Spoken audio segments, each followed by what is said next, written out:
உங்கள் வாழ்க்கையில் தீமைகளை கர்த்தர் நன்மையாய் மாற்றி விடுவார். அதனால் சோர்ந்து போகாதங்க. ஜெபத்தில் உறுதியாருங்க. விசுவாசத்தை விட்டு விடாதங்க. அப்போ ஏற்ற காலத்தில் அதெல்லாம் நிறைவேறுவதை நீங்கள் காண்பீங்க. சரி, இந்த நாள் நிகழ்ச்சியில் ஜெபத்தில் பங்கு பெறுகிற எல்லா தேவ பிள்ளைகளை நான் வாழ்த்தி வரவேற்கிறேன். இன்றைக்கு எதை அறிந்து ஜெபிக்க போகிறோம் என்று சொன்னால், நாம் இந்த கடந்த நாட்களில் இந்த டிசம்பர் காலத்துக்கு முந்தின காலத்தில் நான் உங்களோட குழந்தைகளை வளர்ப்பது எப்படி, பிள்ளைகளை வளர்ப்பது எப்படி, அது பாதியில் இருக்கல நிறைய காரியத்தை அறிந்து கொண்டீங்க. சிலர் சொல்கிறாங்க, பிரதர் இதெல்லாம் எங்களுக்கு தெரியாது, இப்போ தான் நாங்கள் வசனத்தின் வெளிச்சத்தில் இதெல்லாம் அறிந்து கொள்ளுகிறோம் என்பதாய் சொன்னார்கள். ஒரு வசனத்தை வாசிக்கலாமா? எபேசியர் 6:4 எடுங்க.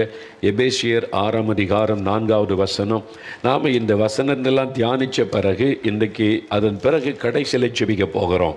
அதனால் இப்போ வசனத்தை எடுங்க. எபேசியர் 6:4 269 பக்கம் புதிய ஏற்பாட்டில் பாருங்கள். பிதாக்களே, பெற்றோரே, நீங்களும் உங்கள் பிள்ளைகளை கோபப்படுத்தாமல் கர்த்தருக்கேற்ற சிட்சையிலும் போதனையிலும் வளர்ப்பீர்களாக.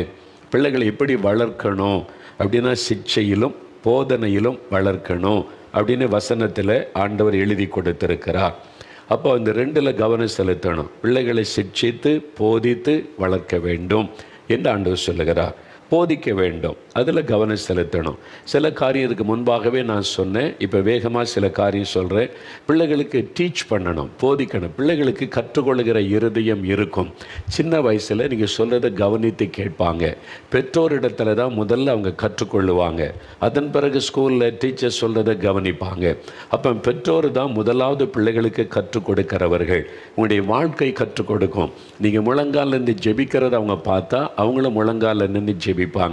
சில குட்டி பிள்ளை 2 வயசு தான் இருக்கும், ஜெபிக்க கூட்டு வந்தால் எனக்கு அது பிள்ளைகளை பார்த்தா சிரிப்பு வந்துடும். முக்காடு போட்டு ஜெபம் பண்ணுவாங்க. இப்படியே தாய் பக்கத்தில் முழங்கால் போட்டிருப்பாங்க, பார்த்தா முக்காடு போட்டு ஜெபிப்பாங்க. ஏன்னா தாய் முக்காடு போட்டு ஜெபிக்கிறத கவனித்து பிள்ளைகள் கற்றுக்கொள்கிறாங்க. பார்த்தீங்களா? முழங்கால் போட்டிட்டு அப்படியே கண்ணு மூடி ஜெபிப்பாங்க. அப்போது பிள்ளைகள் கற்றுக்கொள்வது பெற்றோரிடத்தில் தான். முதலாவது பெற்றோர் ரொம்ப கவனமாக உங்களுடைய வாயின் வார்த்தை, உங்களுடைய செயல்பாடுகளில் கவனமாக இருக்கணும். பிள்ளைகளுக்கு நீங்கள் போதிக்கணும். அப்போது பிள்ளைகளை போதிக்கும் போது என்னென்ன காரியத்தை போதிக்கணும்? வேகமாக சில காரியம் சொல்கிறேன், நீங்கள் வேணால் குறித்து கொண்டு அதை தியானித்து செயல். முதலாவது, கர்த்தருக்கு பயந்து நடக்கிறதை குறித்து பிள்ளைகளுக்கு போதிக்கணும். கர்த்தருக்கு பயப்படுதலே ஞானத்தின் ஆரம்பம். முதல்ல அவங்க தெய்வ பயத்தில் வளருவதற்கு நீங்கள் சொல்லி கொடுக்க வேணும். சில பிள்ளைகள் அப்பாவுக்கு பயப்படும், சில பிள்ளைகள் அம்மாவுக்கு பயப்படும். இது பெற்றோருக்கு பயந்து நடக்கணும், உண்மைதான். ஆனால் அதிலேயே நீங்கள் வளர்த்து விட்டால் டேஞ்சர் ஆகிவிடும். நீங்கள் இல்லாத சமயத்தில் பிள்ளைகள் தப்பு பண்ண ஆரம்பிச்சிடும். ஆனால் கர்த்தருக்கு பயப்படுகிற பயத்தை சொல்லி கொடுத்தா, கர்த்தர் எப்போவுமே என்னை பார்த்துக்கிட்டே இருக்கிறாரு, ஏசப்பா என்னை கவனிச்சுக்கிட்டே இருக்கிறாங்க, நான் தப்பு பண்ணக்கூடாது, அந்த ஒரு அர்ப்பணிப்புக்குள்ளே பிள்ளைகள் வரும். அதனால் பிள்ளைகளை உங்களை குறித்த பயத்தில் அல்ல, கர்த்தரை குறித்த பயத்தை நீங்கள் போதிக்கணும். கர்த்தருக்கு இந்த பயம்னா என்ன, ஆண்டவருக்கு பிரியமில்லாத செய்யக்கூடாது, பிரியமானது என்ன, இதெல்லாம் சொல்லி நீங்கள் பிள்ளைகளை நீங்கள் போதித்து வளர்க்கணும். ரெண்டாவது, பிள்ளைகளுக்கு ஜெபிப்பதை குறித்து போதிக்கணும். எப்படி ஜெபிக்கணும், ஏன் ஜெபிக்கணும், எதற்காக ஜெபிக்கணும் அப்படின்னு சொல்லி. ஒரு முறை ஒரு சிறு மகளை சந்தித்த போது ஆண்டவர் தன்னோடு பேசுவதையும் என் ஜெபத்திற்கு பதில் கொடுப்பதையும் அறிந்திருக்கிறேன் என்று இயேசுவோடு நெருக்கமாய் வாழுகிற ஒரு சின்ன ஸ்கூலில் படிக்கிற மகளை சந்தித்தேன். உனக்கு இதெல்லாம் எப்படி தெரியும் என்று கேட்டேன். அவங்க சொன்னாங்க, எங்கள் அப்பா அம்மா நல்ல ஜெபம் பண்ணுவாங்க, கர்த்தருடைய பிள்ளைகள் எனக்கு சொல்லி கொடுத்தாங்க.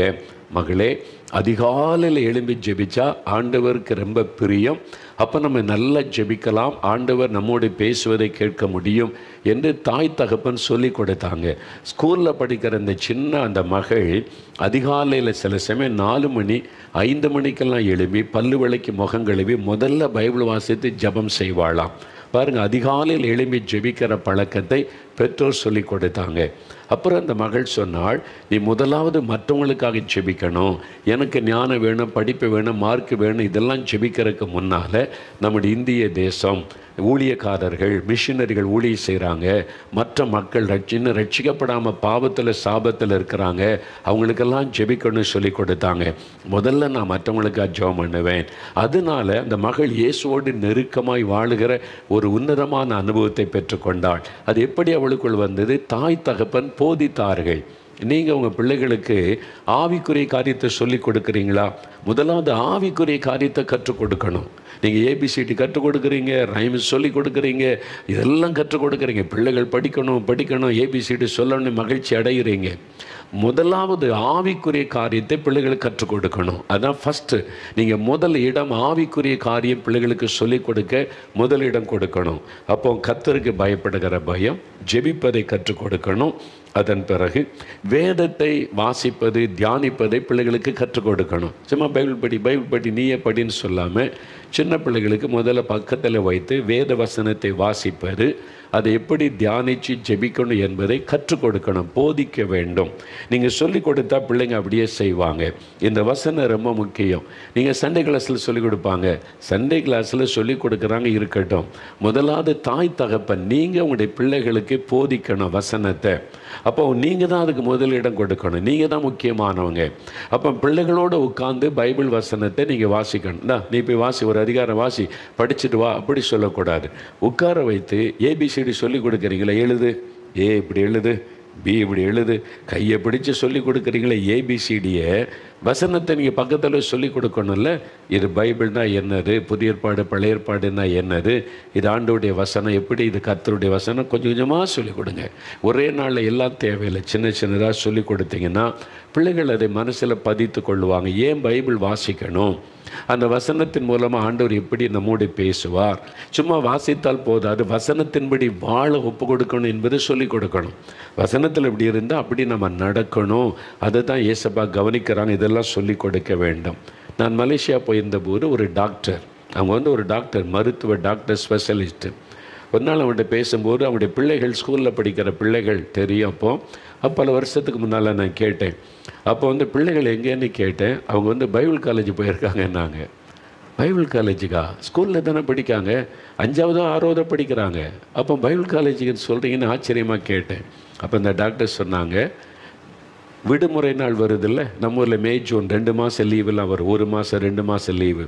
டாக்டர் சொன்னாங்க, இப்போ ஸ்கூல் விடுமுறை நாளில் அந்த 2 மாதம் எத்தனை நாள் ஸ்கூல் லீவோ அந்த நாளில் பைபிள் காலேஜுக்கு அனுப்பிடுவேன்.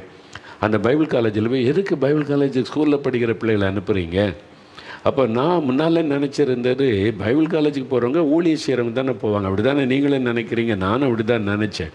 அந்த டாக்டர் சொன்ன பிறகு தான் எனக்கே ஒரு வெளிச்சம் கிடைத்தது.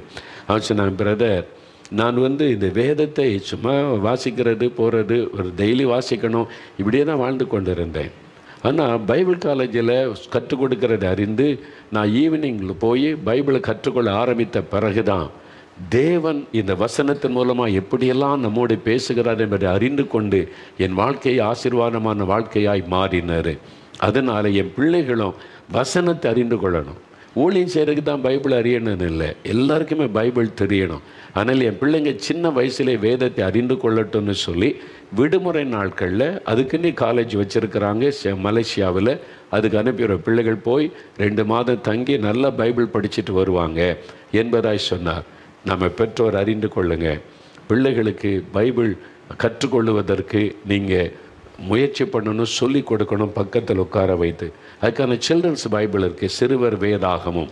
அதை எடுத்திங்கன்னா டெய்லி ஒரு ஸ்டோரி பிள்ளைகளை உட்கார வச்சு பைபிளில் இருக்குது, அதை நீங்கள் சுலபம் புரிந்து கொள்கிற மாதிரி இருக்குன்னு சின்ன குட்டி பிள்ளைகளை எல்லாம் வாசிக்க வச்சிங்கன்னா தினம் ஒரு பைபிள் சத்தியத்தை பிள்ளைகள் மனதில் பதிய வச்சிடலாம். நீங்கள் டைம் கொடுக்கணும், பெற்றோர் பிள்ளைகளுக்கு நேரம் கொடுத்து. அவங்க கொஞ்சம் பெரிய பிள்ளைகள் ஆகிட்டிங்கன்னா வாழ்வியல் வேதாகம் இருக்குல்ல, நான் உங்களுக்கு சொல்லியிருக்கிறேன், உபவாசிக்க சொல்லி கொடுக்கணும். நீங்கள் உபவாசிக்கிறீங்கல்ல, இந்த உபவாச ஜபத்துக்கு 3 நாள் உபவாசியமாக குட்டி பிள்ளைகளாக வந்திருக்கிறாங்க, ஸ்கூலில் படிக்கிற பிள்ளைகளாக வந்திருக்கிறாங்க. நான் கூப்பிட்டு பேசினேன், எங்கே வந்திருக்கிறீங்க? ஜெபிக்க வந்திருக்கிறேன். யார் வந்திருக்க? அப்பா அம்மா கூட வந்திருக்கிறேன். நான் இது உபவாச ஜபல சாப்பாடு கிடையாதுல்ல, நான் சாப்பிட மாட்டேன்ல, உபவாசம் பண்ணி என் தேசத்துக்காக ஜெபிப்பேன். குட்டி பிள்ளைகள் சொல்கிறாங்க. அப்போ பிள்ளைகளுக்கு அதை பெற்றோர் போதிச்சிருக்கிறாங்க. சின்ன பிள்ளைகள் கூட உபவாசம் பண்ணி தேசத்துக்காக ஜெபிக்க பெற்றோர் கற்றுக் கொடுத்ததுனால பிள்ளைகள் அந்த அனுபவத்துக்குள்ளே வந்தாங்க. அப்போ நீங்கள் பிள்ளைகளுக்கு அதை சொல்லி கொடுக்கணும். ஜபம், உபவாச ஜபம், அதை நீங்கள் சொல்லி கொடுத்தீங்கன்னா பிள்ளைகள் அழகாக வாரத்தில் ஒரு நாள் ஒரு வேளை சாப்பிடாம நம்ம உபவாசத்தை ஜெபிக்கணும்னு சொல்லி பாருங்கள், ரொம்ப சின்சியராக பிள்ளைகள் செய்வாங்க. நீங்கள் போதித்து பழக்கணும். ஐயோ சின்ன பிள்ளைகள் சாப்பிடாம இருந்தால் எப்படி, ரொம்ப அக்கறை, நீங்கள் ஆவிக்குரிய காரியத்தில் அக்கறைப்படுங்க. தயவு செய்து ஒரு வேளை சாப்பிடலன்னா பிள்ளைகள் ஒன்றும் பாதிக்கப்படாது. சொல்லிக் கொடுங்க. இதெல்லாம் கற்றுக் கொடுத்து நீங்கள் பிள்ளைகளுக்கு போதித்து வளர்க்கணும்.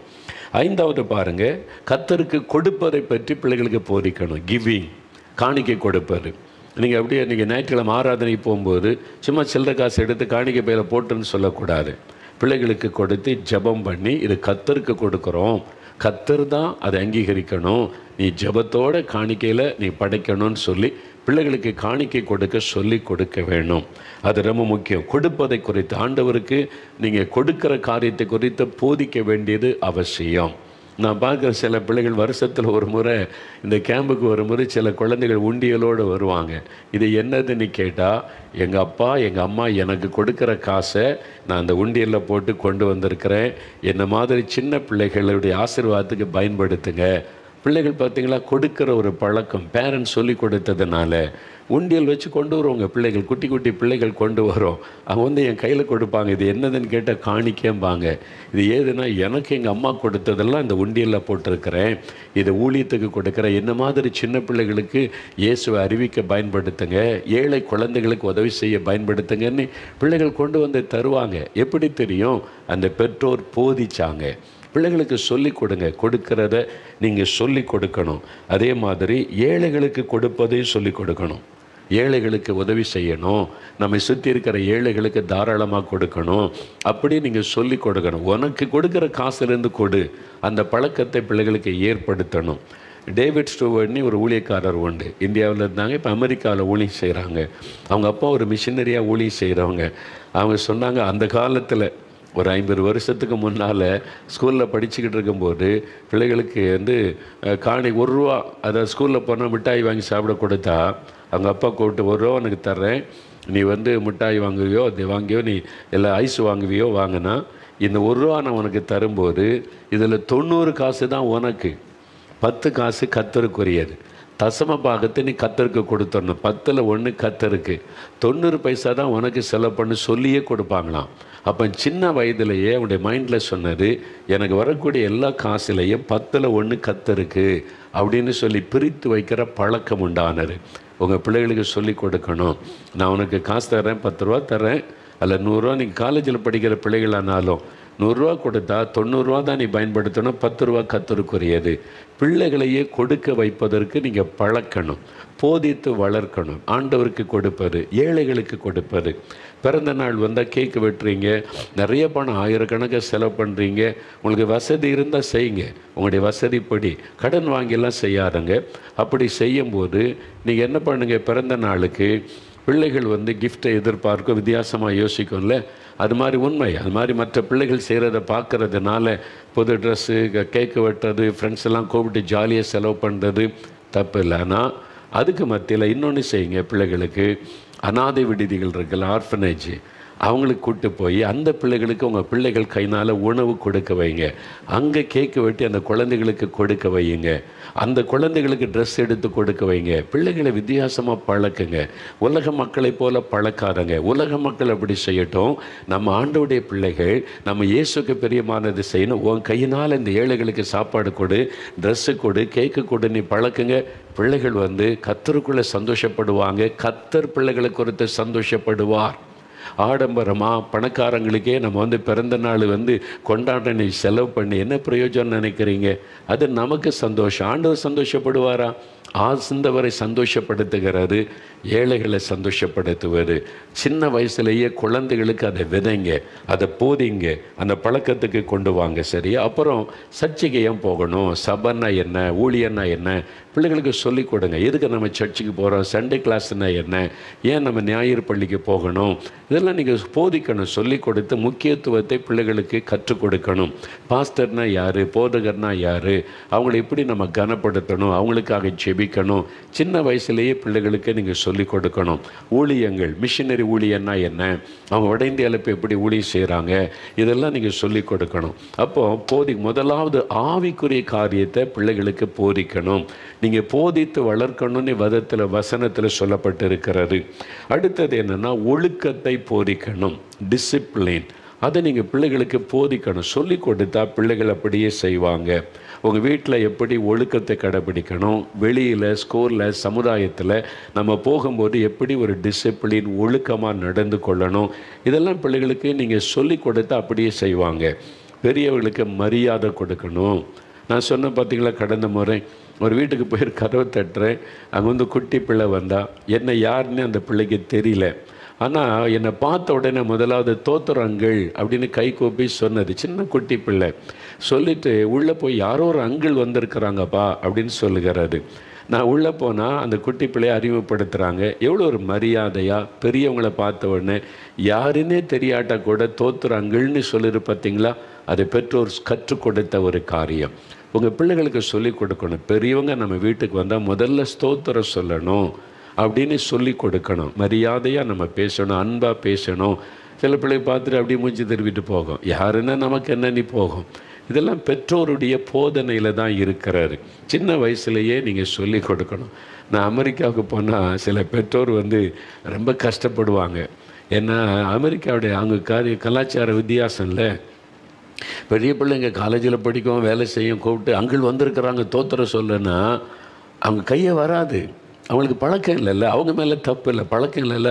சில ஹாய் அப்படிம்பாங்க. சில பிள்ளைகள் வந்து பெற்றோருக்கு ஒரு மாதிரி இருக்கும். ஒரு மாதிரி என்னடா இது ஒரு ஊழியக்காரன் நம்ம பிள்ளைங்க ஹாயின்னுதுங்க, கையெடுத்து கும்பிட்டு ஒரு தோத்திர சொல்ல மாட்டேங்குதேன்னு.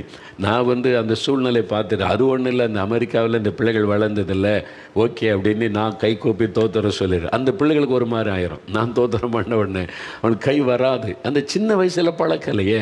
நீங்கள் பெரிய வயசில் சொன்னால் என்ன செய்வேன். சின்ன வயதில் சொல்லிக் கொடுத்து வளர்த்துருந்தா ஒரு ஊழிக்காரன் சபைக்கு போனால் தோத்திர சொல்லுங்கள். அமெரிக்க ஸ்டைல் ஹாய் அப்படின்ட்டு போவாங்க பாஸ்டர்னாலும். நீங்கள் தமிழ் கலாச்சாரத்தை சொல்லிக் கொடுக்கணும். நாம் வந்து பெரியவங்களுக்கு இப்படி மரியாதை செய்யணும். பாஸ்டரை பார்த்தா நம்ம இப்படி தான், அவங்கெல்லாம் ஹாய் சொல்லட்டும், என்ன வேணாலும் சொல்லட்டும், நம்ம இப்படி செய்வோம், நம்முடைய கலாச்சாரம்னு சொல்லி கற்றுக் கொடுத்தீங்கன்னா. சில பிள்ளைகள் அமெரிக்காவுக்கு போன போது நான் பார்த்தேன், தமிழ்நாட்டில் உள்ள பிள்ளைகளை விட அவ்வளவு அருமையாக அவங்க ட்ரெஸ்ஸு, நம்ம தமிழ்நாட்டில் போடுற இந்த பிள்ளைகள் போடுற இந்த மாதிரி ட்ரெஸ்ஸை விட இன்னும் ரொம்ப நீட்டாக ஒரு ஒரு இடர்ல உண்டாக்குற மாதிரி இல்லாமல் அழகான ட்ரெஸ் உடுத்தி தோத்திர சொல்லி அப்படி இருக்கிற குடும்பங்களையும் நான் பார்த்தேன் அமெரிக்காவில். அங்கே தான் பிறந்து வளர்ந்த பிள்ளைகள். காரணம் பெற்றோர், அந்த பேரண்ட்ஸ் வந்து கவனம் செலுத்தினாங்க. நம்ம பிள்ளைகள் இந்த கலாச்சாரத்தை விட்டுறக்கூடாது, இந்த மரியாதை விட்டுறக்கூடாது, இந்த ஒழுக்கத்தை சொல்லி கொடுக்கணும்னு கற்றுக் கொடுத்ததுனால அந்த பிள்ளைகள் அதே இதில் அழகாக வளர்ந்து நிற்குது. அமெரிக்கா வந்து ஒரு குழந்தை கொண்டு வந்திருக்காங்க, அழகாக தமிழ் பேசுது. எனக்கு ரொம்ப ஆச்சரியம். நிறைய பிள்ளைக்கு தமிழே தெரியாது தகவல்னு சொல்லும், ஆனால் அழகாக அந்த குழந்தை தமிழ் பேசுது. எப்படின்னு கேட்டேன். எங்கள் வீட்டில் நாங்கள் நல்லா தமிழை சொல்லி கொடுத்து, இது நம்முடைய தாய்மொழி, இது தெரியணும், நீ ஆங்கிலம் படித்தாலும் தமிழ் மொழி தெரியணும்னு கற்றுக் கொடுத்துருக்குறோம். குழந்தை அவ்வளோ ஸ்வீட்டான தமிழ் பேசுது, அதை கேட்கணும் போல் இருக்குது. அமெரிக்காவில் பிறந்த குழந்தை தான், வளர்ந்த குழந்தை தான். அப்போ எங்கே பிறந்து வளர்ந்தாலும் பெற்றோர் தான் பொறுப்பு. நிறைய பெற்றோர் பிள்ளைகளுக்கு அந்த நேரம் கொடுத்து கற்றுக் கொடுக்காததுனால விளைவு தான் பிள்ளைகள் வந்து அது தவறி போவதற்கு காரணம். அதனால் உங்களுடைய பிள்ளைகளுக்கு ஒழுக்கத்தை கற்றுக் கொடுக்கணும். அது மாதிரி ஸ்கூலுக்கு போகும்போது டீச்சர் வந்தால் எழுந்து நின்று வணக்கம் சொல்லணும், நீங்களே சொல்லி கொடுக்கணும். அது மாதிரி மற்ற பிள்ளைகளோடு பழகும்போது டிசிப்ளினாக பழகணும், எப்படி நடந்து கொள்ளணும், இதெல்லாம் நீங்கள் அன்பாக நடக்கணும், மரியாதையாக நடக்கணும், மற்றவங்கள்ட்ட அன்பு காட்டணும். இதெல்லாம் நீங்கள் வீட்டிலே சொல்லி கொடுத்து அனுப்பணும் முக்கியம். அது மாத்திரம் இல்லை, சமுதாயத்தில் போகிறோம், கடத்தூருக்கு போகிறோம், ஒருத்தர் வந்து அப்படி இடிச்சிட்டாங்க அப்படின்னா சாரி கேட்கறதுக்கு சொல்லிக் கொடுங்க. Sorry uncle, sorry aunty. ஒரு தெரியாமல் பட்டுட்டு கால் பட்டுட்டு சாரி கேட்க சில பிள்ளை அப்படி முறைச்சிட்டு போகும், பார்த்துருக்கீங்களா? ஸோ அதுக்கு அந்த பிள்ளை மேலே தப்பு கிடையாது. பேரண்ட்ஸு நீங்கள் சொல்லிக் கொடுத்தா பிள்ளைகள் அப்படியே செய்யும். ஓ நீ பிள்ளை அந்த காலை இடிச்சிட்ட, சாரி கீழே அங்கிள்கிட்ட பிள்ளைகள் கேட்குங்க அப்படின்னா. அப்போ சின்ன வயசுலேயே தெரிஞ்சிடும். நம்ம தப்பு பண்ணால் யாருக்காவது இடைஞ்சல் உண்டாக்கிட்டா சாரி கேட்கணும், மன்னிச்சிருங்கன்னு கேட்கணுன்னு தெரியும். தேங்க்ஸ் சொல்லு, இதை பழக்கணும். ஒரு சின்ன காரியத்தினோட அங்களுக்கு தேங்க்ஸ் சொல்லு, அவங்களுக்கு தேங்க்ஸ் சொல்லு. இதெல்லாம் நம்ம சமுதாயத்தில் இந்த நல்ல பழக்கங்களை பிள்ளைகளுக்கு சொல்லி கொடுத்தா அழகாக அந்த பிள்ளைகள் அதை செய்வாங்க. அதே மாதிரி ட்ரெஸ்ஸு காரியத்தில் பெற்றோர் பிள்ளைகளுக்கு சொல்லி கொடுக்கணும். 12 வயசு வரைக்கும் கையில்லாத சட்டை கூட பெண் பிள்ளைகள், முக்கியமாக பெண் பிள்ளைகள் கவனிக்கணும். பெண் பிள்ளைகளுக்கு தான் அதிக ஆபத்து, பெண் பிள்ளைகள் தான் அதிகம் பாதிக்கப்படுறாங்க.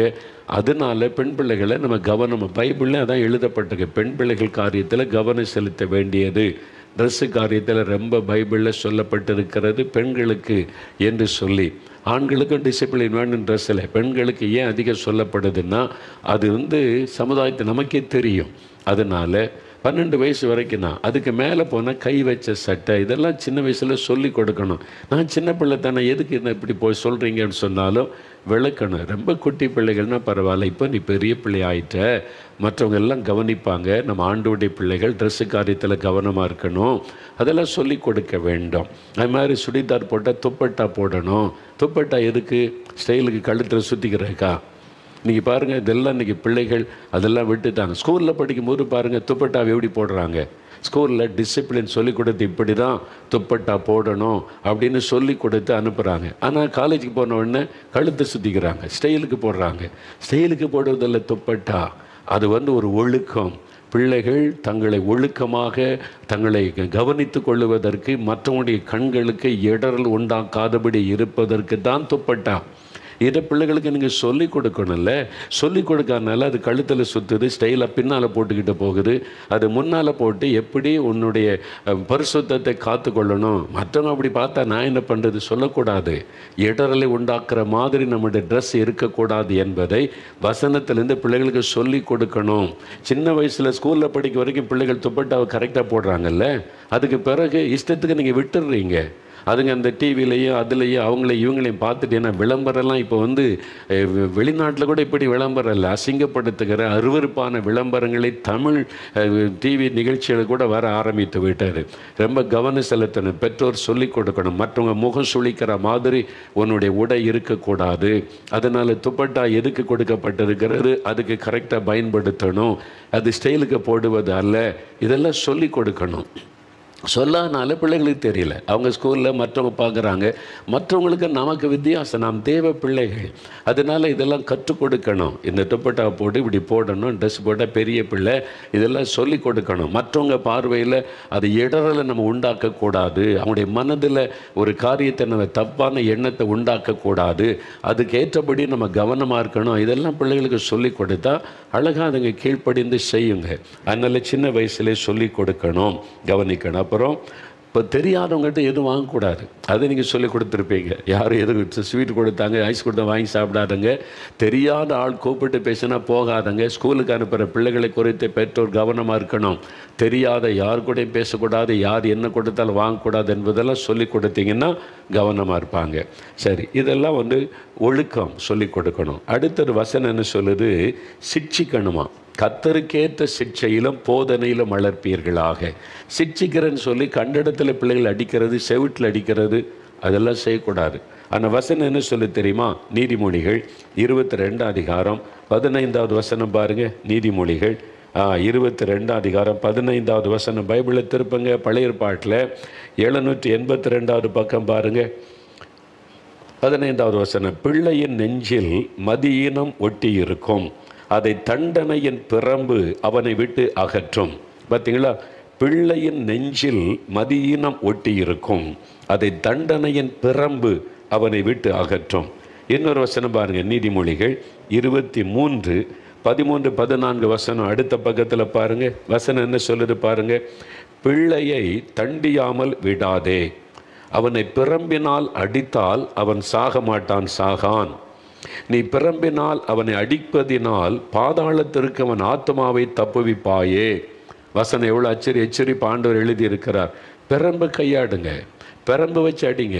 பொதுவாக அந்த காலத்தில் சொல்லுவாங்க, எங்கள் வீட்டிலலாம் பிரம்பு இருக்கும், பிரம்பு இருந்தால் முட்டுக்கு கீழே தான் அடிப்பாங்க, முட்டை கீழே அடிங்க. அது சேரம் உண்டாக்காது. தலையில் அடிக்கிறது, செவிட்டில் அடிக்கிறது, அது மாதிரி பிள்ளைகளை தண்ணி இப்போ தொடவே முடியாது. பேரண்ட்ஸும் தொட முடியாது, டீச்சர்ஸும் தொட முடியாது. அப்படி காலம் வந்துட்டு. ஒரு காலத்தில் ஸ்கூலில் நாங்கள் படிக்கும்போது என்ன வேணாலும் அடிங்க, பிள்ளைக்கு சொல்லிக் கொடுங்க, நாங்கள் கேட்க மாட்டோம், அப்படி சொல்லி தான் ஸ்கூலில் விடுவாங்க. இப்போ பிள்ளையை தொடக்கூடாது, திட்டக்கூட கூடாது, அவ்வளோதான். அந்த மாதிரி. ஆனால் டீச்சர்ஸால் ஒன்றும் பண்ண முடியல. டீச்சர்ஸே எப்படி பிள்ளைகளை கண்ட்ரோல் பண்ணி குழப்பத்தில் இருக்கிறாங்க. பெற்றோராவது நீங்கள் சொல்லி கொடுக்கணும். உங்கள் வீட்டிலையாவது பிரம்ப கையாடணும். நான் பாஸ்டர் மோகன் அவங்க சர்ச்சுக்கு போயிருந்தேன். New Life Assemblies of God சர்ச்சில் சென்னையில் ஒரு ஞாயிற்றுக்கிழமை ஆராதனையில் பிரசங்கம் பண்ண கூப்பிட்டுருந்தாங்க. நான் உட்கார்ந்துருந்த போது பாஸ்டர் வந்து ஆராதனை நடத்தி கொண்டு இருந்தாங்க. அப்போ 2 குழந்தைகளை பிரதிஷ்டை பண்ணுறாங்க. கை குழந்தைகளை பெற்றோரை கூப்பிட்டு பிரதிஷ்டை பண்ணுறாங்க. அப்போ அது எப்படி பண்ணுறாங்கன்னு நான் பார்த்துக்கிட்டே இருந்தேன். பாஸ்டர் அந்த 2 பெற்றோரை நிறுத்தி குழந்தைகளோடு அவங்க வந்து நிற்கிறாங்களா, பொம்மை மாதிரி அழகாக இருக்குது, குழந்தைகளை பிரதிஷ்டை பண்ண போகிறாங்க. பாஸ்டர் கேட்டாங்க, பெரம்பு வாங்கிட்டீங்களா அப்படின்னு. எனக்கு முதல்ல புரியல, பாஸ்டர் ஏதோ கேட்குறாங்களே பெற்றோர்கிட்ட சொல்லி திரும்ப கவனித்தேன். பெரம்பு வாங்கிட்டீங்களா அப்படின்னு கேட்குறாங்க. அது எனக்கு ரொம்ப ஆச்சரியம். எந்த பாஸ்டராவது நீங்கள் அப்படி கேட்பீங்களா? குழந்தைகளை பிரதிஷ்டை பண்ண வந்த பெற்றோர்கிட்ட பெரம்பு வாங்கிட்டீங்களான்னு கேட்டாங்க. வசனம், அவன் வசனம், பிள்ளைகள் பிறந்த உடனே ஒரு பெரம்பு வாங்கி வச்சிடணும். அப்போ அதுக்கு தெரியும், பெரம்பு எடுத்துட்டா பிள்ளைகளுக்கு தெரியணும், தண்டிக்க போகிறாங்க, நம்ம ஏதோ தப்பு பண்ணிட்டோம். அதனால தான் சும்மா கண்டது கண்டிக்கிறது இல்லை. ஒரு தப்பு பண்ணால் ஒரு அடித்து சரிப்படுத்துவது. தண்டனையின் பெரம்பு அவர்களை பாதாளத்துக்கு ஆத்மாவை தப்புவிக்கும். நீங்கள் தண்டிக்கலை கண்டிக்கலைன்னா இஷ்டப்படி விட்டுட்டிங்கன்னா நாளைக்கு அந்த பிள்ளை பாவம் செய்து தப்பு செய்து நரகத்துக்கு போனால் பெற்றோர் தான் பொறுப்பு. உங்கள் கையில் ஆண்டவர் குழந்தை கொடுத்து வளர்க்க சொன்னால் எப்படி வளர்க்குறீங்க? தேவன் கவனிக்கிறார். அதனால் தண்டனையின் பெரம்பு அதை குறித்து வேதம் சொல்லுகிறாரு. ஒரு சமயம் ஒரு பெரிய அதிகாரி அவரை சந்தித்து அவருடைய ஆஃபீஸுக்கு போயிருந்த பெரிய ஆஃபீஸர், அவர் தான் top head of the department, பெரிய ஆஃபீஸர். அவர்கிட்ட பேசிக்கிட்டு இருக்கும்போது சொன்னார், பிரதர் எங்கள் அப்பா ரொம்ப கண்டிப்பாக இருப்பாங்க, எங்கள் அம்மாவும் சரி, தப்புன்னு அடிப்பாங்க கொட்டுவாங்க, ரொம்ப கண்டித்து வளர்த்த. அப்போ எனக்கு ரொம்ப கஷ்டமாக இருந்துச்சு, இந்த மாதிரி அப்பா அம்மா எனக்கு கிடச்சிருக்கு அப்படின்னு சொல்லி. ஆனால் இப்போது எங்கள் அப்பாவை நினச்சிற ஆண்டவருக்கு நன்றி சொல்கிறேன். ஒரு கண்டிப்பாக என்னை சிக்ஷித்து கண்டித்து வளர்த்ததுனால தான் நான் படித்து எனக்கு ஒரு பெரிய ஆஃபீஸர் ஆகி இருக்கிறேன். என் இஷ்டப்படி விட்டுருந்தா என் வாழ்க்கை சீரழிந்து போயிருக்கோம். இப்போ தான் தெரியுது என் தகப்பனாருடைய கண்டிப்பினுடைய அந்த ஆசீர்வாதம் என்பதாய் சந்தோஷமாக அவர் சொன்னார். இன்னொரு சமயம் ஒரு வாலிபனை பார்த்தேன் சென்னையில். அவன் என்கிட்ட பேசும்போது சொன்னால் அவனுக்கு படிப்பும் இல்லை, இப்போ வேலையும் இல்லை, சும்மா சுற்றிக்கிட்டு இருக்கிறான். ஏன்டா நீ தம்பி சும்மா சுற்றுற ஏண்டான்னு கேட்டால், இதுக்கெல்லாம் காரணம் எங்கள் அம்மா தான் அங்கிள் அப்படின்னா. அம்மாவா? அப்படி அம்மா எப்படி காரணமாக முடியும்? நான் படிக்காமல் போன காரணம் அவங்க தான். நான் வந்து இப்படி வேலை இல்லாமல் சும்மா சுற்றிட்டு இருக்கான்னு அவங்க தான்றான். அது எப்படின்னு சொல்ல, ஒரு தாய் எப்படி அப்படி நினைப்பாங்கன்னா, எங்கள் அப்பா ரொம்ப கண்டிப்பானவங்க, நான் வந்து ஒழுங்காக இருக்கணும்னு கண்டித்து அடித்து வளர்க்கணும்பாங்க. எங்கள் அம்மா வந்து குறுக்காது, என் பிள்ளையை அடிக்காதுங்க, என் பிள்ளையை தொடாதுங்க அப்படின்னுருவான். நான் தப்பு பண்ணதான் எங்கள் அப்பா அடிப்பாங்க. எங்கள் அப்பான்னா பயம். ஆனால் எங்கள் அம்மா வந்து செல்லம் கொடுத்து வளர்த்து, எங்கள் அப்பா சொல்லுவாங்க சாப்பாடு கிடையாது, முழங்காலில் நெல்லிடான்னிடுவாங்க. எங்கள் அப்பா அப்படி பண்ண தனியாக கூட்டு வந்து சாப்பாடு கொடுத்து இப்படி ஓடி போயிருன்னு அனுப்பிடுவாங்க. என்னை வந்து எங்கள் அப்பா கண்டிக்கும் போது எங்கள் அம்மா விட்டு இருந்தால் நான் சரியாக இருப்பேன். ஆனால் எங்கள் அம்மா குறுக்கே நின்று என்னை செல்லம் கொடுத்து எங்கள் அப்பா கண்டிப்பதையும் தடுத்ததுனால படிப்பும் செய்யலை, இன்றைக்கி ஊர் சுற்றி கொண்டிருக்கிற நிலைமைக்கு ஆயிட்டேன். இப்போ தான் எனக்கு தெரியுது எங்கள் அப்பாவுடைய கண்டிப்பு எனக்கு அவசியமாக இருந்தது, எங்கள் அம்மாவால் அது போய்ச்சேன்னு சொல்லி இப்போ வருத்தப்படுகிறேன். தயவுசெய்து கவனிங்க பெற்றோர், உங்கள் பிள்ளைகளை அப்படி வருத்தப்படுற மாதிரி நடத்துகிறாதங்க. கண்டிக்கிற காரியத்தில் கண்டிங்க. அதாவது எபிரேயர் 12:10 சொல்லுகிறாரு, கொஞ்ச காலம் சிட்சிக்கணும். சின்ன வயசில் டீனேஜ் வந்த பிறகு அடிக்கூடாது.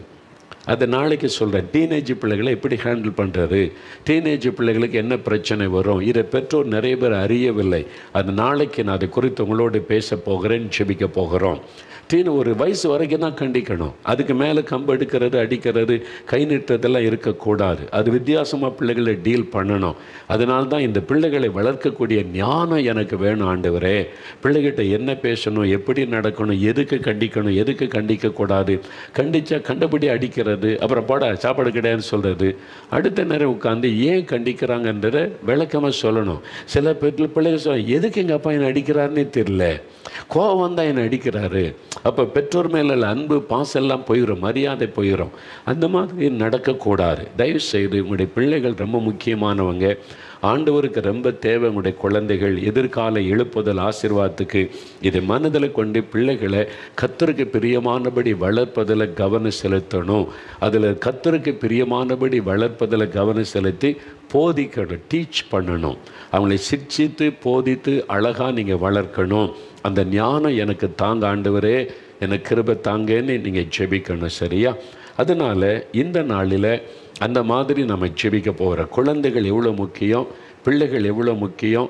ஆண்டவர் பிள்ளைகளை குறித்து பேசியிருக்கிறார். யோவேல் 2:28-29 எழுப்புதல் காலத்தில் மாம்சமான யாவர் மீது என் ஆவியை ஊற்றுவேன்றார்ல, ஆவியானவர் ஊற்றப்படுவதுதான் எழுப்புதல். இந்த வருடத்தில் அதிகமாக ஆவியானவர் ஊற்றப்பட போகிறார். எழுப்புதல் ஆரம்பிக்க போகிறாரு. அதில் உடைய குமாரரும் குமாரத்திகள், குட்டி பிள்ளைகள், சின்ன பிள்ளைகள் மேலே கூட ஆவியானவர் ஊற்றப்பட்டு தீர்க்க தரிசனம் உரைப்பார்கள்னு சொல்லப்பட்டிருக்கிறது. அப்போ இந்த எழுப்புதல் காலத்தில் சின்ன குழந்தைகளை கர்த்தர் பயன்படுத்துவார். இப்போவே நிறைய சாட்சி பார்க்குறீங்களா? குழந்தைகள், சின்ன பிள்ளைகள் ஜெபம் பண்ணி அம்மாவுக்கு சுகம் உண்டாகி இருக்கிறது, மரணக்கட்டு மாறி இருக்கிறது. சின்ன பிள்ளைகள் ஜெபம் பண்ணி அற்புதம் நடந்திருக்கிறது. தெரியுமா அவங்களுக்கு? சமீபத்தில் நடந்த ஜெபத்தில் ஒரு குடும்பத்தார் வந்திருந்தாங்க. அந்த தாய்க்கு ஆப்ரேஷன் பண்ணணும், சரீரத்தில் கட்டி அது ஆப்ரேஷன் பண்ண டாக்டர் சொல்லித்தாங்க. குடும்பம் ஜெபிக்கிறது. அதுக்கான நாள் குறிக்கப்பட்டு விட்டது. அவங்க வீட்டில் ஒரு குட்டி பிள்ளை, 4 வயசு 5 வயசு சின்ன பிள்ளை தான். அந்த பிள்ளை சொல்லிச்சு, அம்மா நான் உங்களுக்காக ஜெபிக்கிறேன், ஏசப்பா சுகமாக்கிடுவாங்கன்னு சொல்லி ஓடி போய் ப்ரேயர் ரூமில் போய் முதல்ல ஆயத்த ஜெபம்.